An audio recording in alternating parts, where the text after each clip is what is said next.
Elementary music teacher friend, you love what you do, but you might feel unappreciated and, in fact, unseen some days. You may even feel like you're on a music teacher island and just want to connect with other music teachers who can relate to both your struggles and wins when it comes to teaching elementary music. I get you and understand completely the feelings you're having. That's why each and every week, the Elementary Music Teacher Podcast will provide you with solo and guest episodes that will help you realize you're not alone in your music teaching journey. Throughout each episode, my goal is for you to be able to walk away with actionable steps and ideas to help you feel like you're ready to take on the new week with whatever challenges may be thrown your way. Hi, I'm your host, Jessica Peresta, and I'm so glad you're here. Whether you're at home, in your car, in the shower, or wherever else you're listening, grab your cup of coffee or whatever other beverage is nearby and listen in to the Elementary Music Teacher Podcast. I'm William Andreessen, host of Speaking with Students, a part of the Education Podcast Network, just like the show you're listening to now. Shows in the network are individually owned and opinions expressed may not reflect others. Find other interesting education podcasts at edupodcastnetwork.com.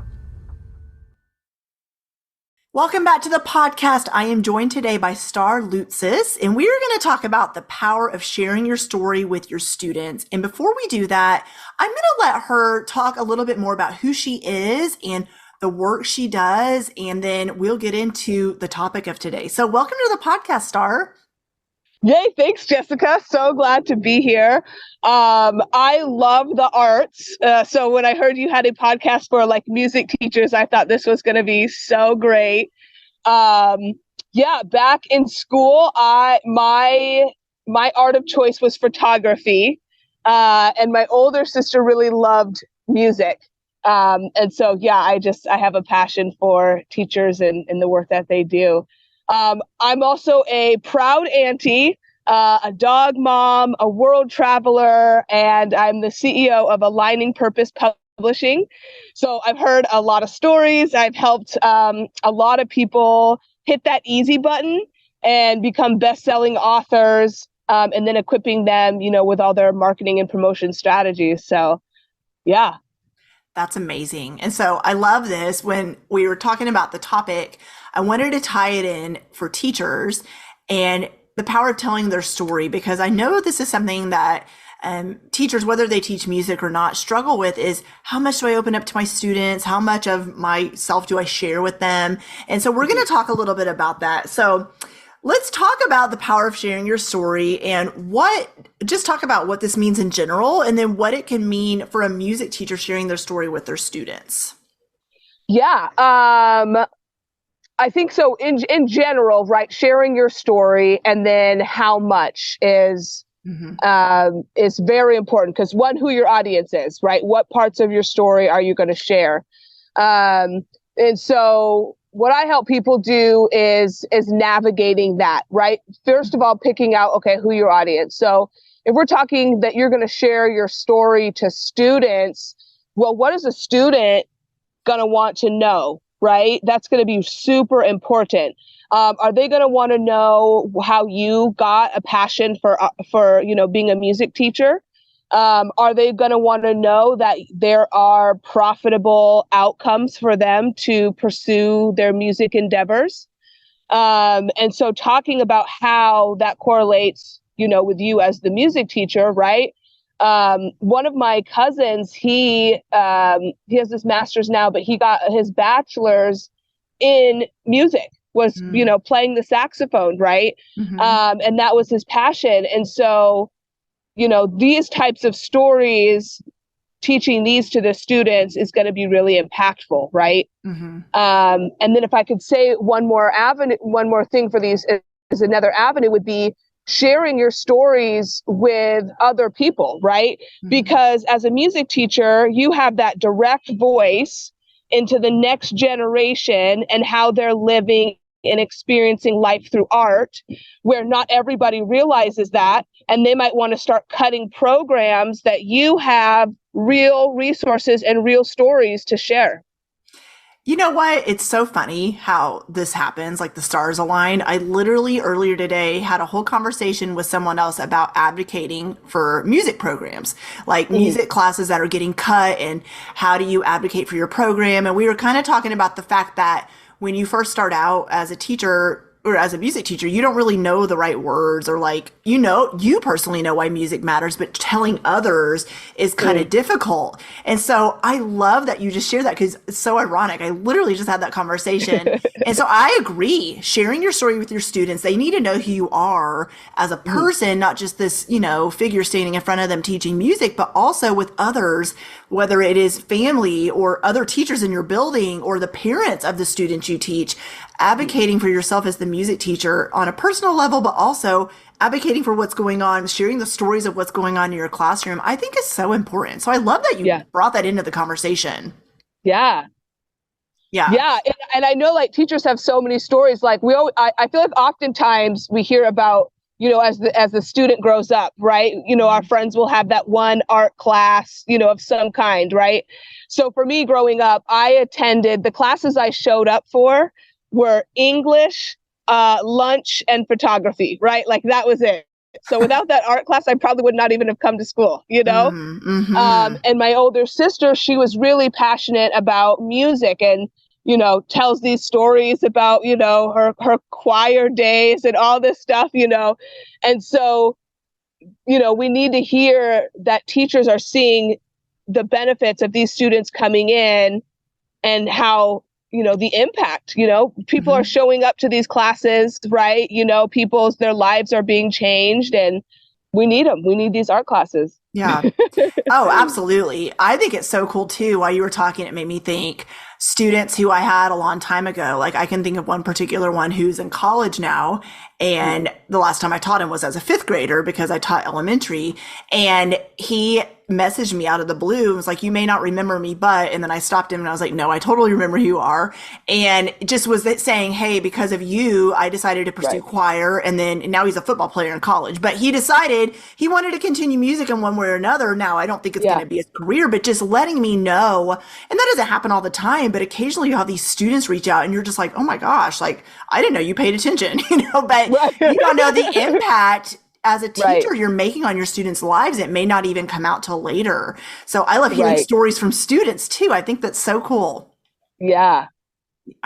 Yeah. So I would love to talk about, when it comes to sharing our story, I mentioned this earlier, but it's hard to know how much of it to share. So how much of our stories, or does it just depend on the situation, but how much of our stories do you suggest we share with, of course, with different audiences? Right. And that is gonna definitely vary, So sometimes what can happen is maybe we want to spend too much time in the dark points of the story. And what that can do is just like almost turn people off a little bit, right? It might just like upset the nervous system, So if we touch on it, right, we need to know where those like pain points are to help people see where, the light comes in, but in a way that just kind of gets them there and then out. So sharing, like, I would say, we don't need to overshare the pain points, because what really matters is the aspects of freedom, right? So that's going to be where you as a music teacher are seeing the light in your students, and that can show in so many different ways. People can become friends in this class, and because of their different talents, they might not have noticed outside, so there's so much that goes on in a classroom, but just sharing what's necessary, Absolutely. Yeah. Like what you would share with a kindergarten class won't be the same as what you share with a fifth grade class, because, they're different ages, but also what capacity can they handle in their little brains. Totally. And the same with middle school and high school students. Like you can open up a little bit more, but I agree. Like let them in on who you are, and like you said, going to the dark places, like I can relate to this struggle you're having, but here's where I came out of, or here's how music influenced me, or here's what happened in my life to get me through that. I like that you said that. Like, you don't need to sit in that, and just recognizing and identifying like, hey, I can tell you're kind of struggling in this area. And it may not be an overnight fix, but just I think even just opening that door to share with them, like, I'm not going to go into detail, but I understand and I can relate to your story. Yeah. I think that definitely helps students to be able to break down some walls between you and them, for them to, oh, she cares. I may not know everything that she went through, but she cares about me enough to note, like, just to even acknowledge that she notices me. Yeah. Right. Yep. Yeah. No, that's cool. Yeah. So so a teacher that's saying, I don't think I have a story that's impactful enough, or I don't really have anything that would, I would view as connection points with my students. What would you say to that? That to me sounds interesting, right? Because especially as a music teacher, arguably one of the best teacher jobs, right? You have to have some connectable piece to you, I would argue. And the students, maybe it's an elective, right? Where then they get to choose to be in that class. Or, I can't imagine anybody actually hating music. You might get some kids. So I think it's just opening up your awareness to what goes on in your day to day, because I bet you have so many stories in a whole day. And then depending on how many years you've been a music teacher, you've gone through so many cycles that you could have something to, one, share with other new inspiring music teachers, right? Or somebody who maybe wants to, learn how to run a music class. You know what I mean? Like, you have some aspect of story that you can start and teach on. And I think that's one thing is the starting aspect, right? You don't have to have this deep, Janet Jackson story. Yeah, right. Yeah. So there's always a connection point. I think it's sometimes just hard to find them. Like, I mean, I think back to my first year teaching, and I thought, how in the world am I going to connect with these students? First of all, we're different ages. I don't know, like, we like different types of music or whatever it would be. And I just would start with just simple, like, I've shared this on this podcast before, but just, let's talk about what we had for dinner last night. And they would look at me like I was crazy at first, like, what, why are we doing this? But I would just start talking about just random things that didn't even have to do with music, just to kind of break down some walls and then to get some conversations going. And it can be as simple as that, in my opinion. Like, that was a story about what I had for dinner. It wasn't super deep. It wasn't super, but then that was connection points, because then they would, of course, like, want to share about what they had, or, hey, I have a dog. Do you have a dog? Oh, and then we'd get into stories about that. So can it be that simple of just sharing something like lighthearted, even to form connection? Oh, 100%, 100%. Yeah. I mean, that's the basic, right? But I think that, yes, I mean, people are going to want to know even, like, how to do that, like, breaking it down.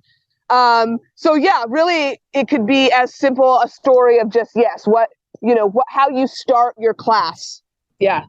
Yeah. Awesome. So I know you work with authors. You've talked about your work, and I know you've probably worked with authors from tons of different niches and backgrounds and all the things. And one thing you and I were kind of discussing before the episode, like when we were communicating through email even, was you work with authors who help educators empower at-risk youth. Can you tell me a little bit more about this, and even the other types of authors you've worked with as well? Yeah, no, this is really great. So Tammy Vincent is an author, and she has published 2 books. So one for the educator and then one for the teen.